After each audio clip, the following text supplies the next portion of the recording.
Bonjour et bienvenue dans Vivre Naturel. Je suis contente de vous retrouver et aujourd'hui nous allons parler d'un sujet qui touche malheureusement beaucoup de personnes, des enfants, des adolescents, des adultes, il n'y a pas d'âge, c'est l'eczéma. Alors l'eczéma, c'est donc une affection de peau, tout le monde sait ce que c'est l'eczéma, mais ça peut arriver à tout le monde, hein, homme, femme, à n'importe quel moment de l'année, à n'importe quel âge. Et en fait, il y a 2 types d'eczéma. Il y a ce qu'ils appellent la dermatite atopique, qui est une inflammation chronique et récidivante, c'est-à-dire qui peut se manifester, se transformer, se manifester autrement par de l'asthme, des migraines, un coryza chronique. La cause de cet eczéma-là, c'est plutôt des allergènes, la pollution, et ça peut être aussi l'hérédité. Et il y a aussi l'eczéma de contact qui se manifeste suite à un contact avec un allergène. C'est-à-dire qu'on a des petites vésicules, des petites bulles qui se forment sur la peau, et c'est des plaques et ça génère des démangeaisons. Et c'est la forme d'eczéma la plus nombreuse qu'on trouve. Alors, je voudrais rajouter, par une expérience personnelle dont je vais vous parler un petit peu, que l'eczéma a aussi une cause émotionnelle. Ça peut manifester des soucis, quelque chose d'interne. Souvent on dit que c'est la colère qui se manifeste par des plaques d'eczéma, les contrariétés, des difficultés dans la communication avec les autres.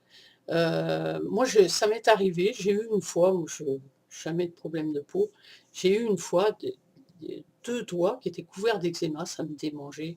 Je mettais dessus, je savais même pas que ça pouvait être de l'eczéma, je mettais des trucs pour les brûlures et le seul truc qui m'empêchait de me gratter, j'ai mis une crème à la propolis.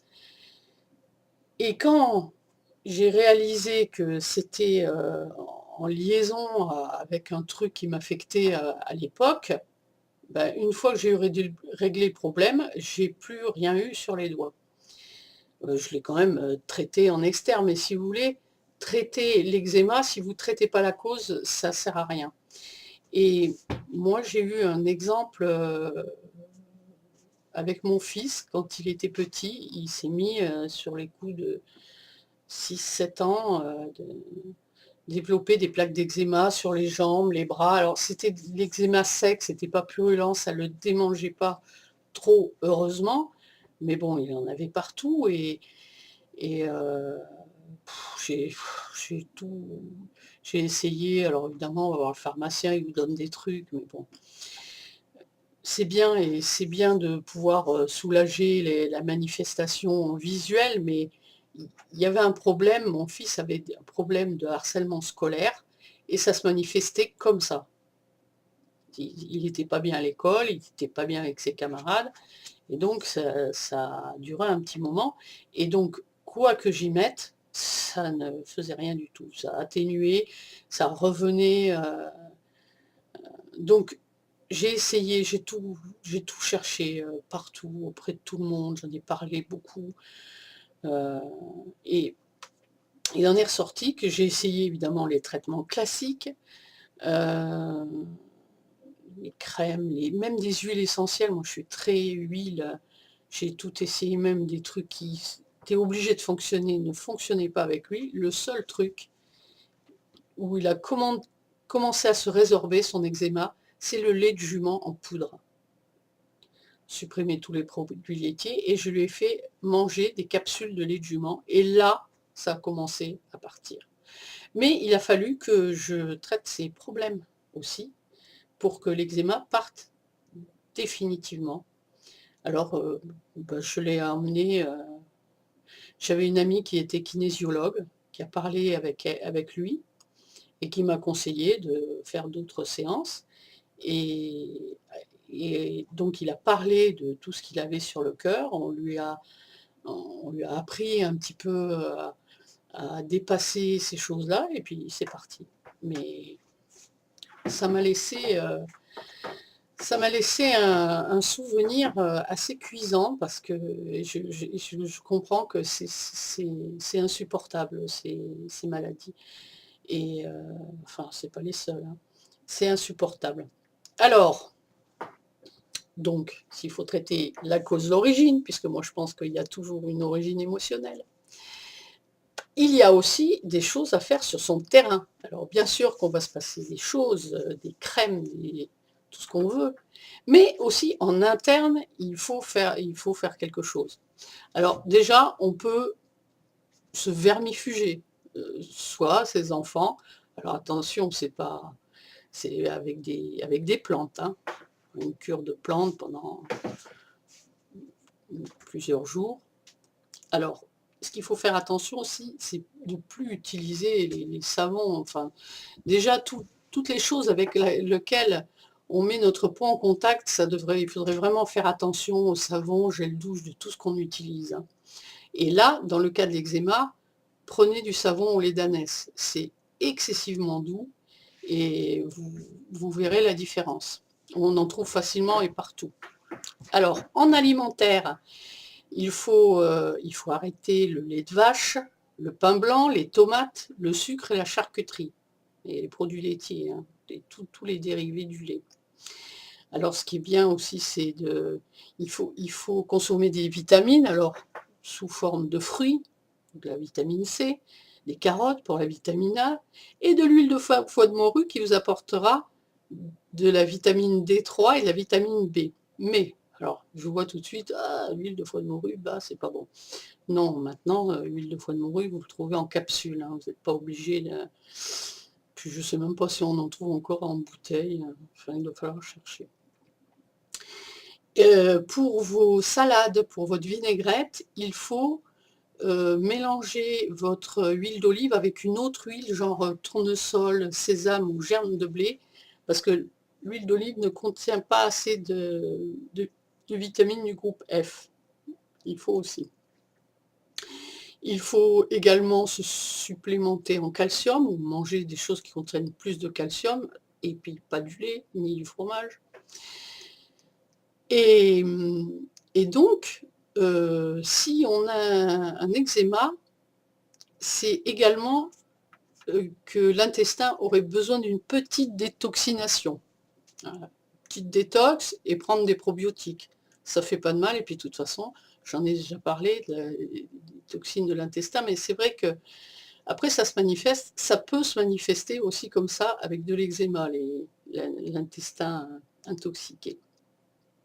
Alors, autrement, en interne, si vous avez un eczéma sec, vous pouvez prendre du bourgeon en macérat de glycériné de cèdre du Liban. Si vous avez des démangeaisons, en interne toujours, vous pouvez prendre du macérat glycériné de bourgeon de cassis, de souci ou de lavande. C'est vrai que la lavande, ça traite beaucoup de les piqûres, les brûlures, des problèmes de peau quand même, hein. Et bien entendu, il ne faut pas oublier les huiles essentielles qui sont, je le répète, surpuissantes et qui peuvent être utilisées parce qu'elles traitent, cicatrisent et calment les démangeaisons. Parce que ça, il faut le prendre en compte, parce que quand ça démange, il faut passer quelque chose dessus. Et surtout éviter de se gratter. Alors, le maître mot, quand il s'agit d'eczéma, c'est la douceur. C'est-à-dire que vous allez vous masser, mais doucement, pas masser justement, pas frotter, juste effleurer, passer un peu des huiles. Alors moi, je peux vous donner quelques petites synergies que je vous remettrai dans les commentaires, pour pas prendre des notes maintenant, je vous remettrai ça dans les commentaires. Alors, une cuillère à café d'huile d'onagre, 5 gouttes de lavande officinale et 5 gouttes de titri. 3 applications, 3 fois par jour, pendant une semaine. Vous effleurez, hein. Massez pas pour faire rentrer. Non, effleurez, douceur, passez plusieurs fois. Il ne faut pas non plus irriter, hein. Alors, il y a une autre synergie qui est très bien aussi. Alors, elle est un petit peu plus élaborée, mais Les deux ont des très bons résultats, hein. C'est pour varier. Il ne faut pas le faire trop longtemps, hein. Il faut faire 3 semaines, vous arrêtez une semaine, enfin c'est toujours la même chose, hein, avec les traitements naturels. Alors, vous prenez de l'huile végétale de calophyllinophile, 10 ml, très facile à trouver, très courant. De l'huile végétale de germe de blé, 100 ml. De l'huile essentielle de niaouli, 3 ml. De l'huile essentielle de myrrhe, 2 ml. De l'huile essentielle de géranium rosa, 5 ml. Ça, c'est vrai que c'est bien pour la peau. Et de l'huile essentielle de Tanésie, pour ça il faudra vous la faire commander, mais on la trouve facilement aussi, même votre pharmacien pourra vous la commander. 0,5 ml à peine.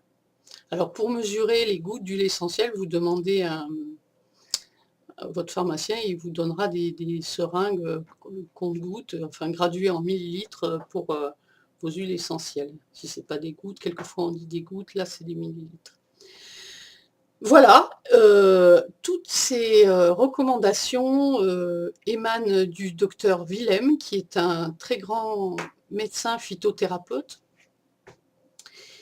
et dont je suis les conseils avec bonheur depuis très longtemps. Et effectivement, si tout ça ne suffit pas, il y a aussi la gémothérapie, c'est-à-dire les bourgeons de plantes en macérat glycériné. Mais bon, je ne veux pas non plus vous faire un cours trop long.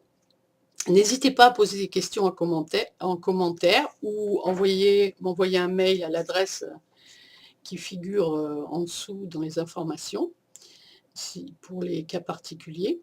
Et je vous remercie de me mettre un petit pouce si ce contenu vous a plu et de vous abonner à ma chaîne pour être prévenu des prochains sujets. Vous savez que moi, ce qui me tient à cœur et sur lequel je fais beaucoup d'études depuis longtemps, c'est la santé au naturel, la beauté au naturel, la vie au naturel.